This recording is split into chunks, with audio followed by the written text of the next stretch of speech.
Quelques fils qui valent de l'or. Cette réussite, c'est celle de la fibre optique infrarouge, technologie développée par une vingtaine de chercheurs de l'université Rennes 1. Mais le leader de cette équipe, M. Zhang, met en avant le travail collectif. Il faut vraiment insister que l'équipe Varacéramique, on travaille ensemble. Et si on arrive à faire des composants ou de réaliser, de créer des sociétés, c'est vraiment grâce à l'ensemble de l'équipe. Après ses études en Chine, c'est par un accord d'échange universitaire qu'il arrive en France dans les années 80. Et c'est notamment la notoriété de la capitale bretonne en matière d'innovation qui l'a poussé à rester.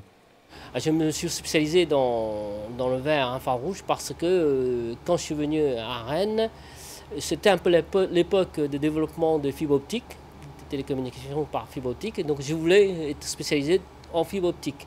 Ce verre, qui laisse passer les rayons infrarouges, est utilisé dans les domaines militaires et civils. C'est d'ailleurs auprès du grand public que la Fondation souhaite promouvoir ces découvertes.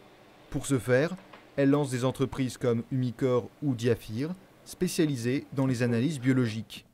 On rend les applications possibles dans beaucoup de domaines puisqu'on invente des matériaux infrarouges qui est beaucoup moins cher que ceux qui existent actuellement et aussi des matériels ou des équipes ou des composants qui n'existent pas aujourd'hui. Automobile, santé, environnement, autant de secteurs qui pourront profiter de la technologie de M. Zhang et de son équipe.